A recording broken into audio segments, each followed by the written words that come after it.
Muy buenas tardes con todas y con todos. ¿Los derechos sociales son justiciables? Esa es una de las preguntas más relevantes en el contexto de los estados constitucionales contemporáneos. Y ese es precisamente el tema que nos convoca esta tarde en el marco del ciclo de conferencias sobre derechos económicos, sociales, culturales y ambientales, evento organizado por el Centro de Estudios Constitucionales del Tribunal Constitucional del Perú.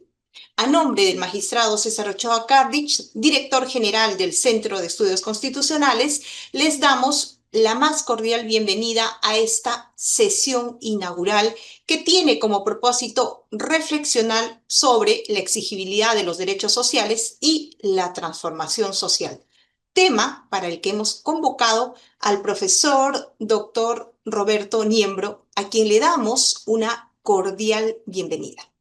Una de las funciones principales de la dirección académica del Centro de Estudios Constitucionales es la gestión de programas de formación y capacitación dirigidos, entre otros, a la comunidad en general en temas relacionados con el derecho constitucional y la jurisprudencia del Tribunal Constitucional. La conferencia del día de hoy se inscribe en el marco del cumplimiento de este compromiso institucional y cobra particular relevancia en el contexto de una sentencia recientemente publicada por el Tribunal Constitucional. En concreto, el 5 de agosto, vamos, ayer, se trata de la sentencia recaída en el expediente 05031-2022 Amparo, en la que el Tribunal Constitucional declaró fundada una demanda de amparo por la vulneración del derecho a la salud y del interés superior del niño, que declaró la existencia de un estado de cosas inconstitucional en la atención de pacientes con enfermedades raras o huérfanas debido a deficiencias estructurales persistentes en el sistema de salud. Este fallo marca un hito importante al reafirmar que los derechos económicos, sociales y culturales, como el derecho a la salud, en tanto se vinculan con la vida, son plenamente exigibles y pueden ser objeto de protección a través del proceso de amparo.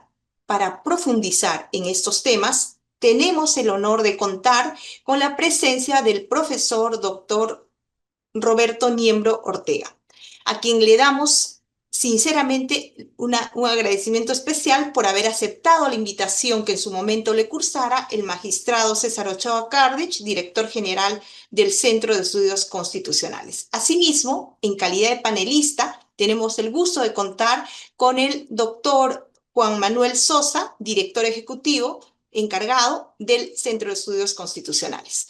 Doctor Roberto Niembro, le damos una cordial bienvenida al Centro de Estudios Constitucionales en esta oportunidad de manera virtual, con la esperanza de poder recibirlo próximamente de manera presencial en el Perú. Antes de cederle el uso de la palabra, permítame hacerle una muy breve presentación. El profesor Roberto Niembro es doctor en Derecho por la Universidad Complutense de Madrid, abogado por la Universidad Libre de Derecho, copresidente de la sección mexicana de ICONS. Durante una década ha trabajado en la Corte Suprema de Justicia de la Nación de México.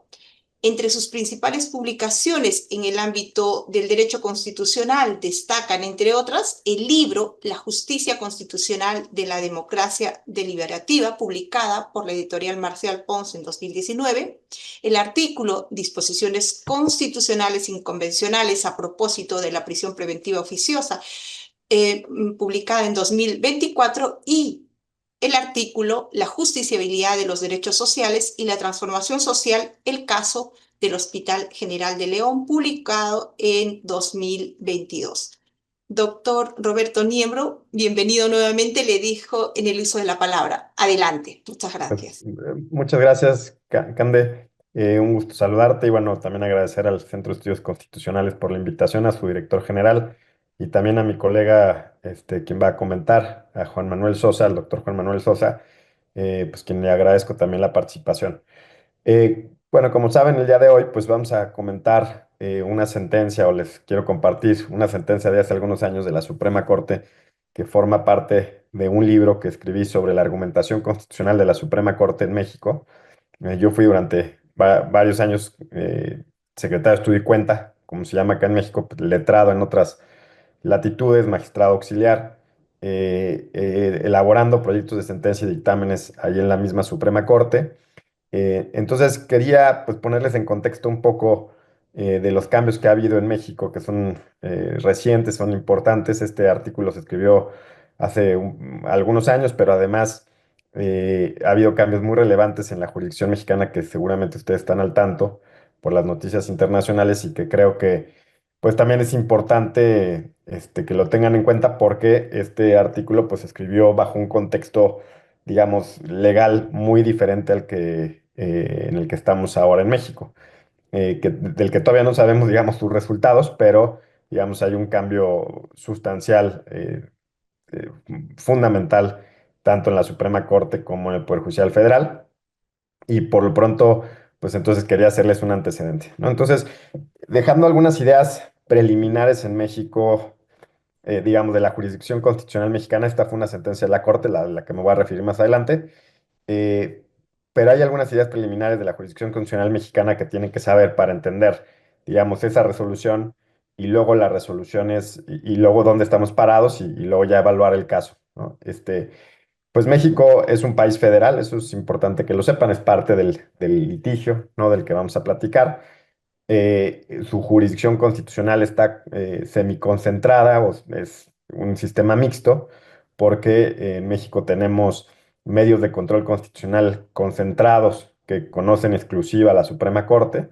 Me refiero a la controversia constitucional, que es un litigio de conflictos competenciales verticales y horizontales, o sea, son litigios en los que se disputan competencias a nivel federal y a nivel horizontal disputa entre poderes o separación de poderes. Recientemente también permite la argumentación en materia de derechos humanos a través de la controversia constitucional, pero en ese momento en el que se dictó esta sentencia, la 38, la controversia constitucional 38-2015, que es a la que nos vamos a referir, como se conoce como el caso de Guajuapan de León, pues en ese momento no se podían hacer valer violaciones a derechos humanos, solo violaciones competenciales. Otro proceso constitucional que es de conocimiento exclusivo de la Corte es la acción de inconstitucionalidad, que es un proceso concentrado de control abstracto de normas generales, reglamentos, tratados, leyes federales, leyes locales. Y luego también tenemos el juicio de amparo, que ese es de conocimiento de todo el Poder Judicial Federal, no solo de la Suprema Corte, en primera instancia en juzgados de distrito, en segunda instancia en tribunales colegiados y en última instancia, en casos excepcionales, en la Suprema Corte. Luego, todos los poderes, todos los jueces del país a nivel local pueden llevar a cabo control difuso de convencionalidad y constitucionalidad. No lo hacen a través de un juicio de amparo, sino lo hacen a través de los procesos ordinarios de los que conocen.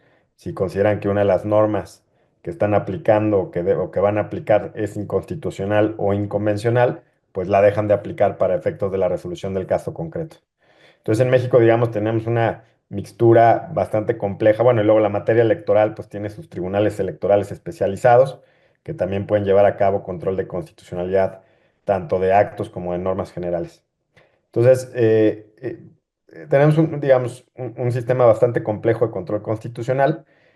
Evolucionó del año 95 hasta este año de una manera, digamos, muy favorable a la protección de derechos humanos. Del 95 al 2008, básicamente, la Suprema Corte se posicionó como un actor fundamental para el control del poder. De 2008 en adelante empieza una agenda de derechos humanos muy fuerte con la llegada de nuevos ministros y ministras a la Suprema Corte. Y luego la reforma constitucional de 2011, que es una reforma muy importante para nosotros en materia de derechos humanos y el juicio de amparo, que potenció esa agenda de derechos humanos. Y en ese contexto se dictó esta sentencia de la controversia constitucional 38-2015, que es a la que nos vamos a referir. Ahora, eso, digamos, era hasta el día de hoy, ¿no?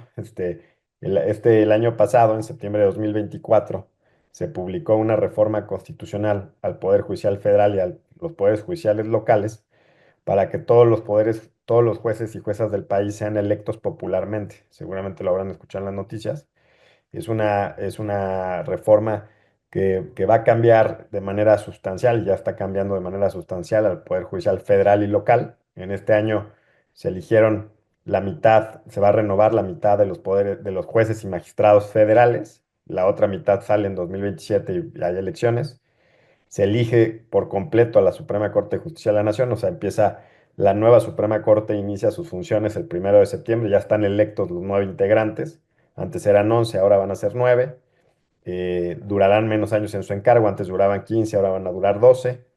Hay un mandato de paridad de género de 5, mayoría mujeres y 4 hombres en esta nueva conformación, pero pues lo más llamativo y digamos más complejo de todo es que son electos popularmente, ¿no? Con todas las complicaciones que eso tiene y las dificultades y los riesgos que implica para la independencia judicial y para, mm, para el Estado de Derecho. Pero bueno, como no es la temática de la conferencia, no la voy a abordar, pero sí quiero que tengan el contexto, digamos, del cambio que se está viviendo en México, que yo creo que no habíamos vivido, digamos, en los últimos 100 años, ¿no? O sea, no hay una reforma constitucional tan importante como la que se acaba de llevar a cabo.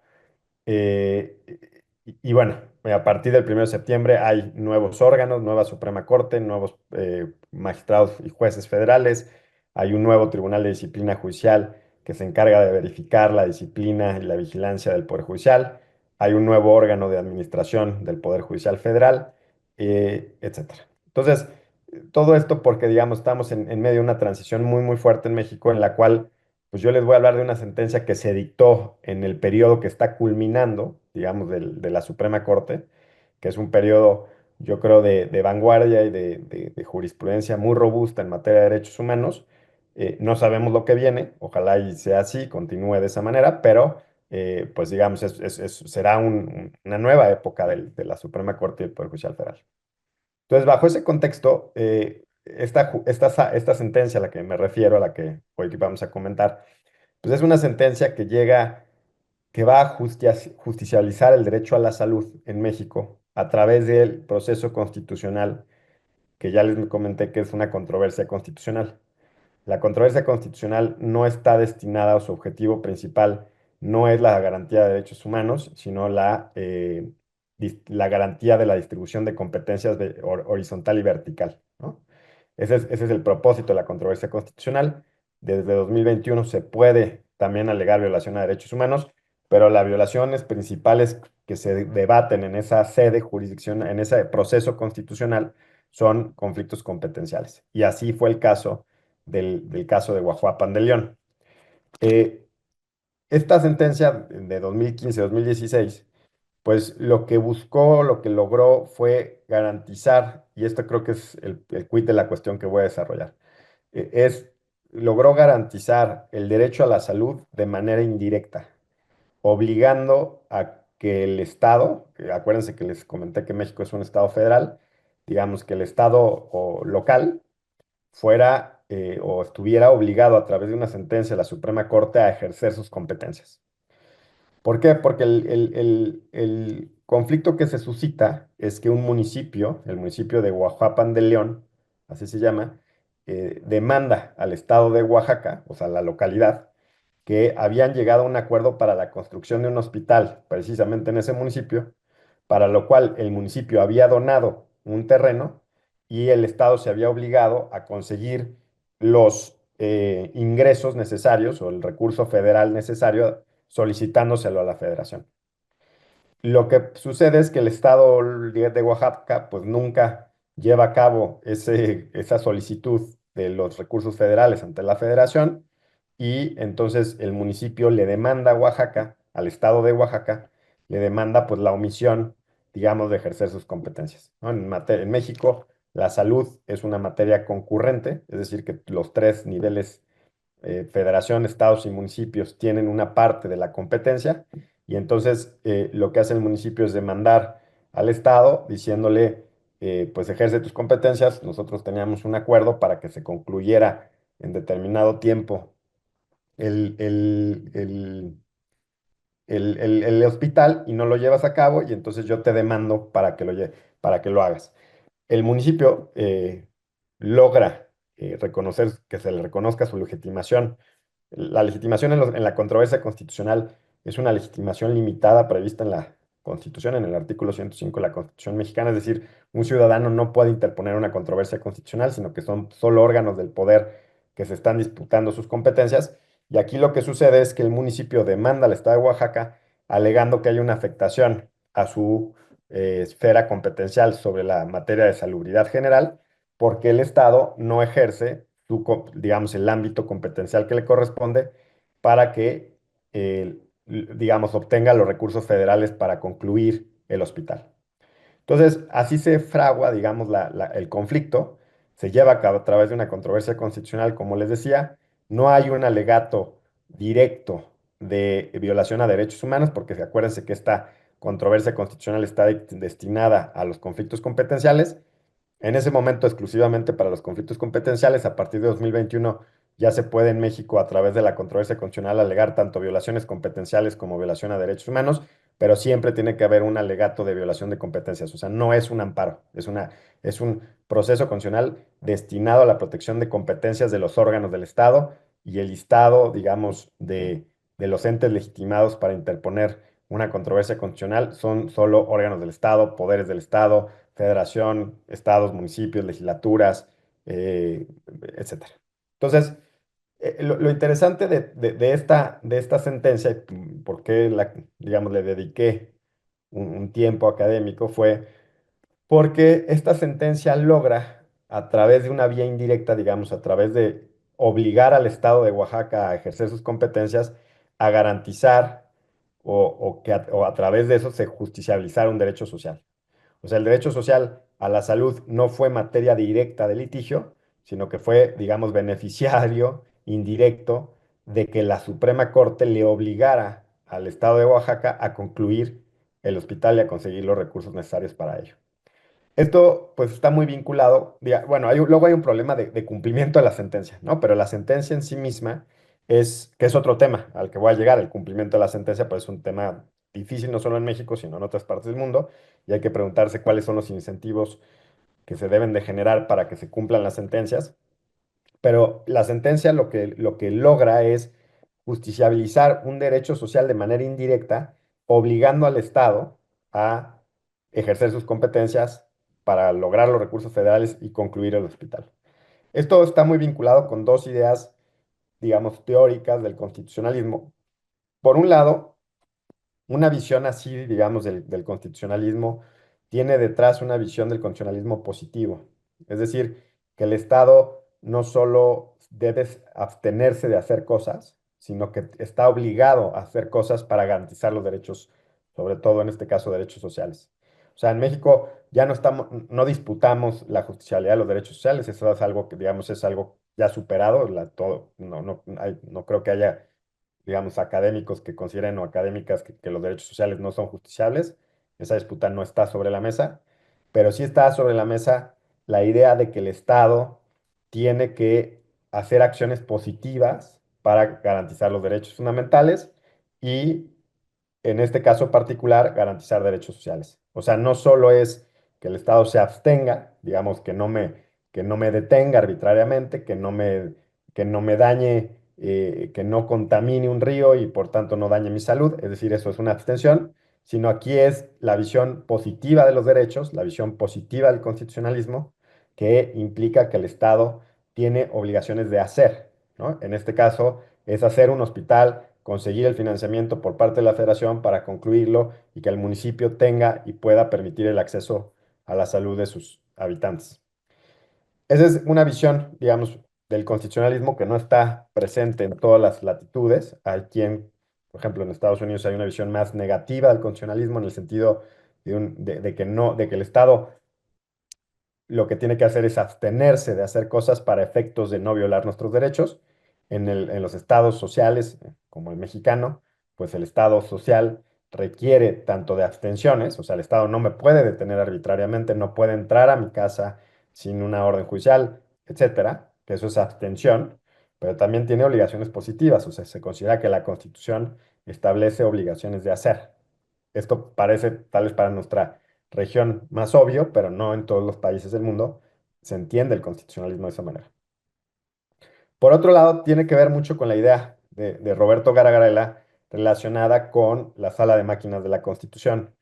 Una de las críticas que Roberto ha hecho al, digamos, constitucionalismo latinoamericano es que, pues, se concentró durante buena parte del siglo XX a incluir más derechos en las constituciones, amplias, cartas muy amplias de derechos fundamentales, pero que no se toca lo que es la distribución del poder, ¿no? Entonces su crítica es pues que avanzamos mucho en la previsión de derechos, pero avanzamos poco en una forma distinta o una estructura distinta del ejercicio del poder. Entonces, lo que logras aquí con la constitución, digamos que a través de una controversia constitucional se justiciabilice una competencia para que al final se construya un hospital y garantice indirectamente o directamente un derecho a la salud, lo que estamos logrando es que eh, a través de echar a andar la sala de máquinas de la Constitución, digamos, obligar al Estado de Oaxaca a ejercer sus competencias, garantices un derecho fundamental como es el derecho a la salud de los habitantes del municipio que no contaban con un hospital, ¿no? Entonces, aquí hay, digamos, dos ideas teóricas detrás que animan el estudio de este tipo de... Bueno, y hay una tercera, hay una tercera que es muy importante, que es la filosofía judicial que también está detrás de la justicialidad de los derechos sociales. Evidentemente no hay una sola filosofía de la justicialidad de los derechos sociales, pero creo yo que en el caso particular, pues quien proyectó la sentencia y quien, digamos, logró que fuera aprobada, pues era un juez constitucional, un ministro de la Corte, que defendió durante ese tiempo una visión, digamos, transformadora del constitucionalismo que es, digamos, una apuesta igualitaria a través de constituciones y tribunales constitucionales y que pues defiende el activismo judicial a través con la mira de lograr una sociedad más participativa, democrática, igualitaria, mucho en la lógica del constitucionalismo sudafricano de post-1996. Entonces, es interesante que desde mi punto de vista, lo que se busca lograr a través de este tipo de sentencias es, por un lado, la justicialidad de los derechos sociales en miras de transformar la realidad social, ¿no? Esa sería digamos, la lógica que hay en una sentencia como esta. Entonces, hay tres, digamos, eh, pilares teóricos que yo creo que sostendrían un ejercicio jurisdiccional de este tipo. Por un lado, bueno, como sin duda pues la justicialidad de los derechos sociales, como les decía, en México ya no está puesta en duda. No es, no ha sido la principal agenda de la Suprema Corte, sino que desarrolló más derechos liberales, pero no está puesta en duda que los derechos sociales son justiciables. Luego, pues lo del constitucionalismo positivo, creo que es importante, digamos, la visión de que las constituciones establecen obligaciones de hacer al Estado y no solo de abstención. Segundo, la necesidad de echar a andar la sala de máquinas de la Constitución, de que las estructuras del poder se muevan a favor de los derechos y que no basta proteger derechos solamente en los textos constitucionales, sino que necesitamos que las estructuras constitucionales funcionen y para eso esta controversia constitucional lo que obliga al Estado a través de la sentencia es a terminar un hospital que se había comprometido a hacer. Y tercero, pues la visión, digamos, del constitucionalismo transformador, que es que a través de la justicia constitucional se puede lograr cambios igualitarios y sustantivos en la sociedad. Yo diría que esas son las tres ideas teóricas que, digamos, sustentan ejercicios jurisdiccionales como este. Desafortunadamente, hasta donde yo tuve conocimiento, esta sentencia había pasado varios años y no había sido cumplida, ¿no? Entonces, ¿qué es lo que hace la Suprema Corte? Pues le da seguimiento, le requiere información a los poderes para saber si ya se cumplió y cuáles serán los avances, porque en la sentencia pues se le daba un plazo al Poder Ejecutivo del Estado de Oaxaca para que pues empezara el trámite de obtener los recursos federales y que le estuviera informando a la Suprema Corte y en un plazo de 18 meses concluyera el hospital y estuviera funcionando, ¿no?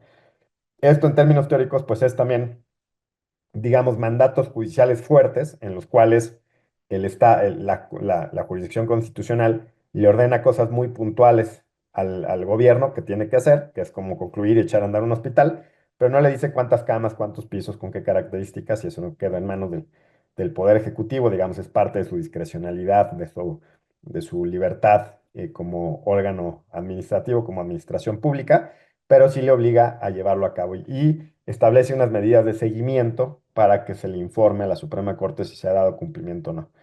Yo creo que una de las problemáticas principales no solo en México, sino en otras partes del mundo, y este es un caso, un ejemplo claro también de eso, es que las sentencias pues son hojas de papel. Entonces, si no logramos ejecutarlas, pues es un problema. Y entonces tenemos que pensar en los incentivos que se generen para el logro de esos cometidos.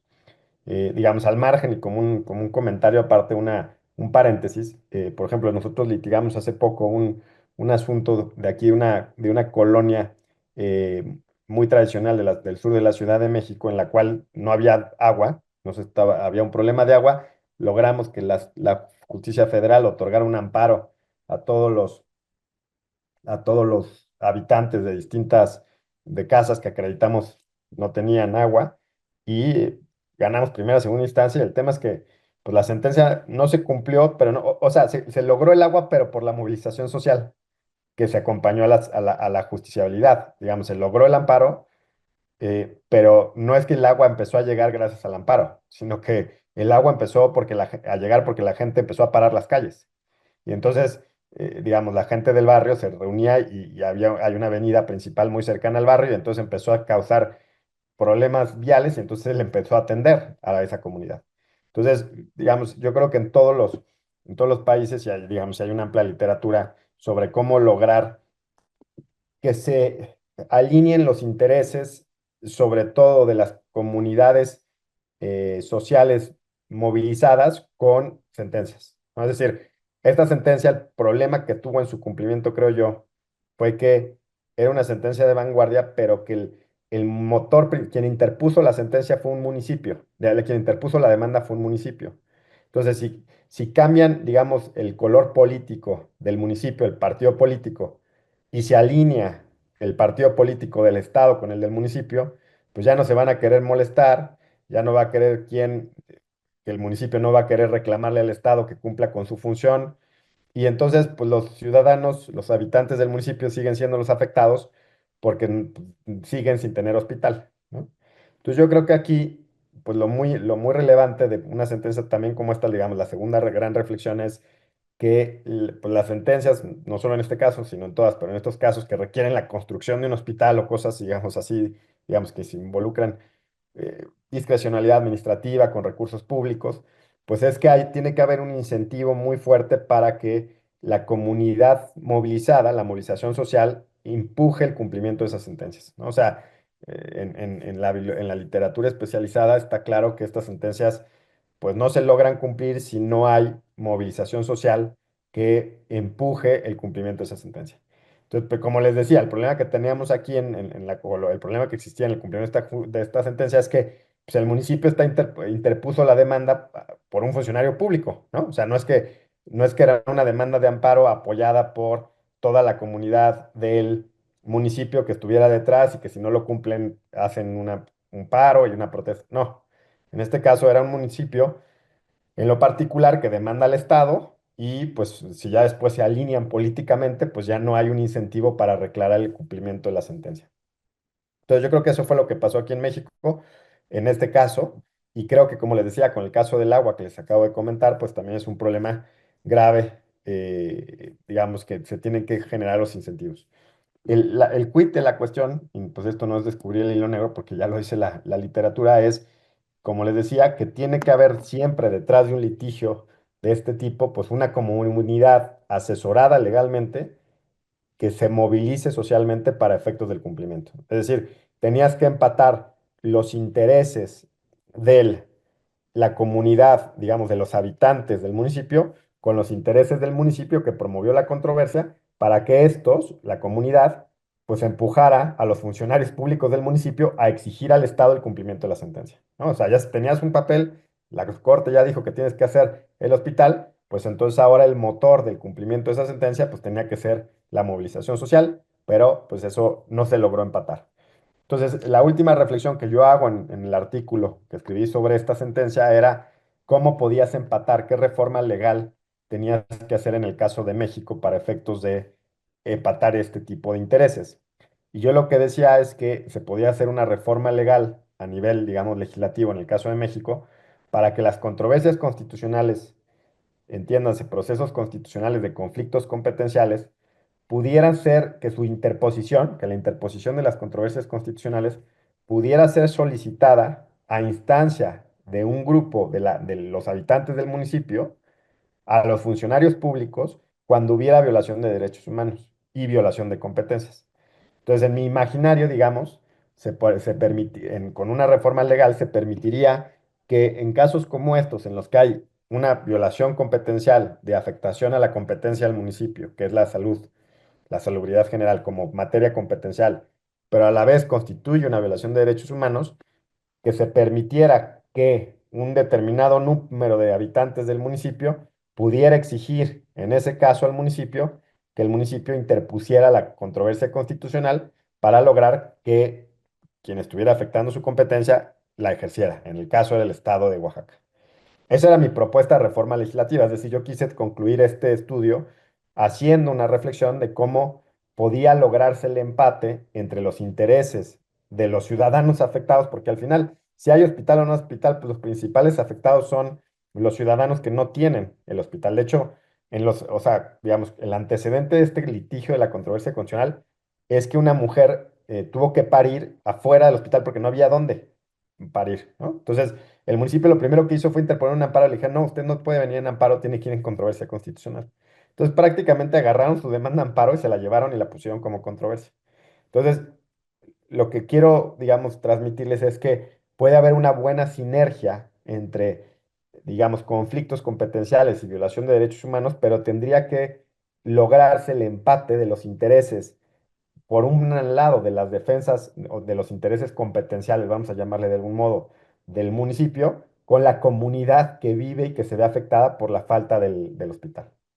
Eso en México no existe, ¿no? O sea, hasta la fecha esa reforma legal no se ha hecho, ni creo que se vaya a hacer, pero bueno, mi objetivo teórico y de reflexión académica en ese caso era ver cómo se podría empatar esto, ¿no? Para lograr, pues, que en la etapa de cumplimiento, pues ya el cumplimiento no quedara simplemente bajo la buena voluntad de los funcionarios públicos del municipio, sino que hubiera una sociedad civil organizada que le estuviera diciendo, oye, ya tenemos la sentencia, exige al Estado que cumpla la sentencia, vamos a terminar el hospital. ¿Se entiende? Que estuviera alguien ahí molestando todo el tiempo al funcionario público para que el funcionario público haga su función. Entonces yo creo que esta sentencia pues da pues muchas reflexiones. Con esto voy terminando para el comentario de Juan Manuel y algunas preguntas, digamos, nos quedan algunos minutos todavía. Lo que yo diría es, en México, hasta la fecha, digamos, yo ya les avisé que hay un cambio importante que estamos viviendo, pero hasta la fecha hay la disputa, la justicialidad de los derechos sociales no está en disputa, ya es una cosa superada. En este caso se logra a través de una vía indirecta, que es un conflicto competencial. Hay tres pilares teóricos que lo sostienen, que es una visión positiva del constitucionalismo, de obligaciones de hacer. Hay una visión de echar a andar la sala de máquinas de la Constitución y hay una visión del constitucionalismo transformador. Un problema complejo, que no solo se presenta en México, sino en otras partes del mundo, es el cumplimiento de este tipo de sentencias, que muchas veces se objeta su legitimidad democrática, el activismo judicial, etcétera, pero que sobre todo tiene un problema fáctico muy trascendente, que es empatar los intereses de quien logra, digamos, de quien acciona con la movilización social, para que sea la movilización social la que al final logre el cumplimiento de una sentencia que requiere la construcción de un hospital. Yo creo que con eso, Candelaria, sería mi exposición. Muchas gracias. Perfecto. Muchísimas gracias al profesor Roberto Niembro por esta sesión. Seguidamente, entonces, de acuerdo con el programa, tenemos la participación del profesor Juan Manuel Sosa en calidad de panelista. Adelante, por favor, profesor Juan Manuel Sosa. Muchas gracias, Candelaria, y felicitaciones, profesor Niembro, por su brillante exposición. Creo que para todos los países de la región, para las cortes constitucionales, es siempre un motivo de reflexión, más que de discusión, el asunto de cómo ejecutar, ¿no?, adecuadamente las sentencias estructurales que tienen relación con derechos sociales y en general, ¿no?, el asunto de la justiciabilidad de los derechos sociales. Ya no tanto porque sea un asunto polémico que son justiciables, digamos, en América Latina no parece que sea un asunto discutido como sí lo comentaba, lo es en otras partes, pero siempre es un asunto pendiente porque tenemos problemas todavía de desarrollo teórico, conceptual, para poder echar a andar esa parte de la Constitución, ¿no? Yo tenía algunas preguntas, pero más bien era poco para conocer también su opinión sobre algunos temas que ocurren en el Perú, digamos, un poco generando un intercambio de puntos de vista, ¿no? En mi caso, yo también, digamos, además de laborar en el centro de estudios, soy asesor jurisdiccional y parte, que es el equivalente de letrado también, ¿no? Y parte de la controversia que ha surgido en nuestro país tiene que ver, en efecto, con cómo se emite un estado de cosas inconstitucional, es decir, un asunto de derechos sociales que tiene que está arraigada en el tiempo, que involucra a muchos actores, que es un problema complejo, que involucra a muchas personas, eh, y también el asunto de su ejecución, ¿no? Nosotros hemos tenido en el caso peruano, ya, bueno, muchas, diría, demasiadas quizás sentencias que declaran estado de cosas inconstitucionales, y solamente alguna de ellas tiene que ver en efecto con derechos sociales, ¿no? Pero cuando se declara, y acá vengo a proponer una discusión en torno a uno de los puntos que usted mencionaba, el del constitucionalismo transformador, ¿no? Diría que en efecto esta mirada sobre lo que es el constitucionalismo en muchas partes del mundo, pero sobre todo en América Latina, ha llegado para quedarse, pero las objeciones en torno a lo que puede ser la judicatura no cesan, ¿no? Y en efecto, a pesar de que hay un concepto teórico, un consenso en cuanto a que es un deber social en la medida de que otros actores políticos no asumen este rol, lo cierto es de que las objeciones siguen. Entonces, quería preguntar, en el caso que usted nos propone, el caso de Oaxaca, ¿no? Y el estado de Oaxaca, claro, como es una competencia que está establecida de manera legal, indubitable, entonces parece de que no es tan polémico que la judicatura exija que se cumpla con un deber previsto de manera taxativa, ¿no? Pero cuando eso no ocurre así y el Estado tiene que ser un poco más creativo, más activista, más innovador, que tiene que ver con los ejemplos que usted ha puesto, ahí sí parece de que saltan un montón de alarmas, ¿no?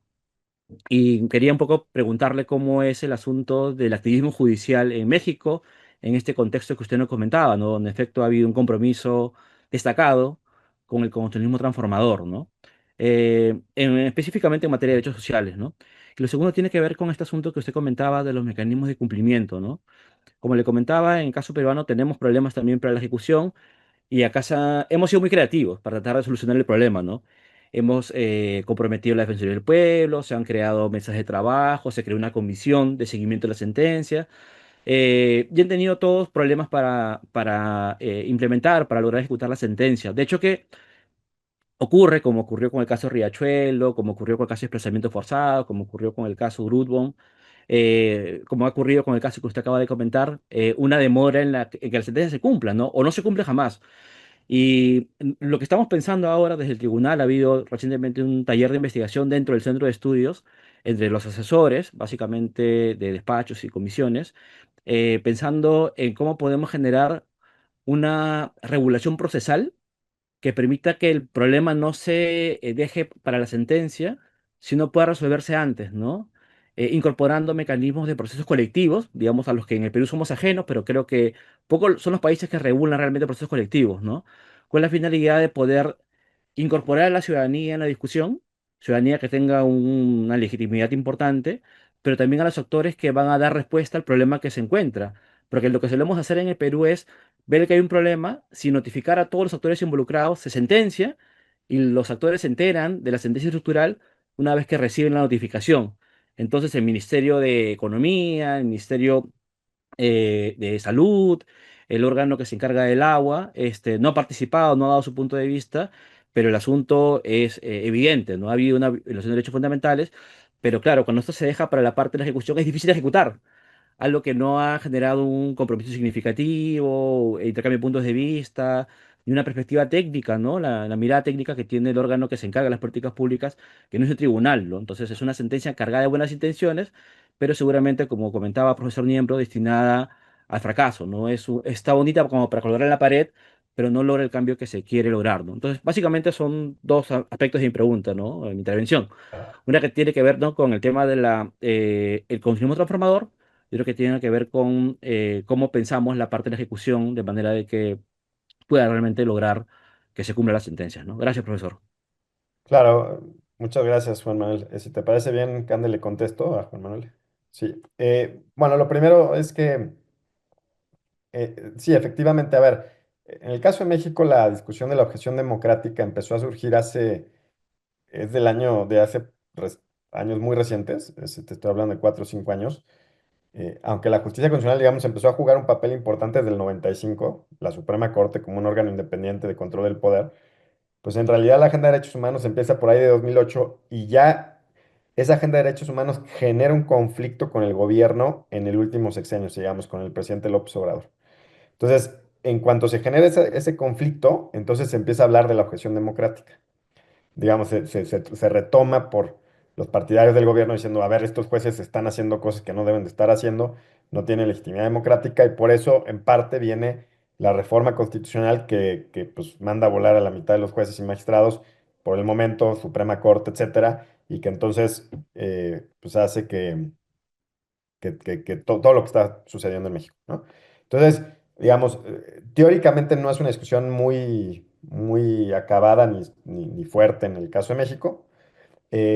Creo yo que el consumismo transformador, como proviene de Sudáfrica y atiende a desigualdades sociales tan fuertes, como que dice, yo tengo un mandato, no es como que dice, más bien el consumismo transformador parte de la idea de que pues no hay una objeción democrática al activismo judicial ante sociedades desiguales tan fuertes como la sudafricana o la mexicana o la peruana, y que entonces ese mandato pues está previsto en la Constitución y en la medida que está previsto en la Constitución, pues el juez constitucional tiene toda la legitimidad para llevar adelante su activismo, aun cuando haya desacuerdos profundos sobre la interpretación de lo que significan esos derechos fundamentales, ¿no? Que es lo que tú ponías sobre la mesa de, bueno, hay veces que está muy claro y pues no hay objeción, pero la mayoría de las veces pues no está claro, y en la medida en que no está claro, pues el juez ya está creando derecho y está diciendo que tal derecho fundamental exige la creación de un hospital, cuando eso pues no está del todo claro que exija la creación de un hospital, ¿no? Entonces, eh, te diría yo que en México, digamos, cuando se adopta la visión del conocimiento transformador, no de manera general, sino, digamos, por algunos jueces constitucionales, creo que tiene una lógica de de justificar con el mandato de igualitarismo previsto en la Constitución mexicana desde la Constitución del 17, pues una agenda judicial muy activista y muy fuerte, ¿no? Sin preocuparse mucho por la objeción democrática como está prevista digamos, como se ha discutido hasta el cansancio en Estados Unidos, que no es el mismo contexto que el mexicano, por también la rigidez constitucional, etcétera. Pero bueno, digamos, para no perderme en esa temática. Y el segundo tema de la ejecución de las sentencias, súper interesante lo que me estás comentando, me estás compartiendo del hecho de este estudio que están haciendo dentro del Centro de Estudios Constitucionales sobre mecanismos dialógicos para lograr el cumplimiento de las sentencias. Digamos, yo creo que teóricamente son muy interesantes. El tema yo creo que es su eficiencia, ¿no? Ahí estamos, nos movemos como entre los ideales democráticos que queremos lograr a través de estas mesas de trabajo y de diálogo, etcétera, con los actores involucrados, que aparte es fundamental, pero si no los involucras, pues simplemente ni te hacen caso. Si poco caso te hacen, pues menos te van a hacer caso si no los haces parte. Pero también creo que hay un tema de eficacia de las sentencias que es muy importante. O sea, yo sí creo que las sentencias pues, no pueden durar 20 años en su ejecución, eh, que sí las hay, ¿no? En Colombia hay sentencias que están así hace 20 años, la de desplazados, creo que es del 95 y sigue en cumplimiento. Por eso son sentencias, temas muy complejos que no logran resolverse a través de un mandato judicial, evidentemente. Entonces yo creo que ahí nos movemos entre, digamos, qué tanto logramos con estas sentencias dialógicas de llamamiento a las autoridades, de diálogo con los involucrados, etcétera, y al mismo tiempo que se retarden ad infinitum, digamos, el cumplimiento de las sentencias. Yo no tengo la respuesta, lo que sí creo y que la literatura especializada deja claro es que si no se involucra a la sociedad civil como motor, la organización civil, pues simplemente esas sentencias nunca se van a cumplir. O sea, la única esperanza está en que en esas mesas de diálogo estén sentados quienes son los principales afectados, porque si yo vivo en el municipio de Oaxaca y sigue sin haber un hospital y yo no puedo ir y nunca pude ir y mis hijos no pueden ir, pues al final soy el principal interesado en que se logre el cumplimiento de esa sentencia y soy el que se va a movilizar para lograrlo. Entonces, yo pensaría que ahí, pues, eh, es súper importante que estén involucradas las autoridades, obviamente, pero también que esté involucrada la sociedad civil, porque sin ese motor, pues no se logra cumplir nada. Muchas gracias. Perfecto, muchísimas gracias. Entonces, agradecemos la participación del profesor Roberto Niembro con esta importante reflexión. Nos deja tareas muy importantes en todo el contexto latinoamericano. Como bien ha señalado, se está discutiendo ese tema y qué bueno que sea así por las enormes desigualdades, ¿no? No en vano, América es una de las regiones más desiguales del mundo. Muy bien. Habíamos señalado que una de las funciones principales del Centro de Estudios Constitucionales es fomentar el conocimiento en temas constitucionales y con la magnífica conferencia del día de hoy pronunciada por el profesor Roberto Niembro y el panel del profesor Juan Manuel Sosa, cumplimos plenamente con ese objetivo.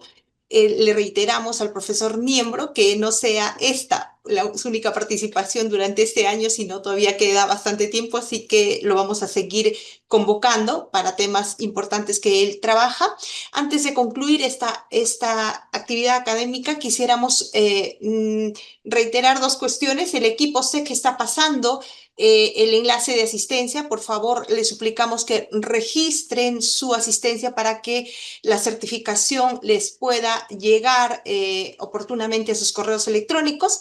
Y también quisiéramos invitarles a todos los eventos que organiza el Centro de Estudios Constitucionales. Una próxima conferencia que va en esta misma línea es Procesos Constitucionales y Sentencias Estructurales, que será el día 14 de agosto a las 12 del mediodía en la modalidad virtual. Y para esta conferencia también tenemos a un joven valor de la talla del profesor Niembro, el profesor Andrés Gutiérrez. El profesor Niembro sale desde México hoy día, el profesor Andrés Gutiérrez sale desde Colombia el día 14. También el 28 de agosto tenemos un homenaje al expresidente del Tribunal Constitucional, al doctor Javier Alba Orlandini. En esta conferencia participarán el magistrado Ochoa Cardich, el magistrado Monteagudo Valdés, el magistrado Morales Sarabia, el doctor Luis Roel Alba, excongresista, y el doctor César Landa Arroyo, expresidente del Tribunal Constitucional. Sin más, entonces, damos por concluida esta conferencia, reiterando nuestro agradecimiento especial a los profesores que han estado hoy día con nosotros, el profesor Roberto Niembro, el profesor Juan Manuel Sosa, y también a cada una de las personas que se ha inscrito y está presente el día de hoy virtualmente, y también a quienes nos siguen por nuestras redes sociales. Buenas tardes con todas y con todos. Buenas noches con todas y con todos. Esta sesión ha concluido. Muchas gracias.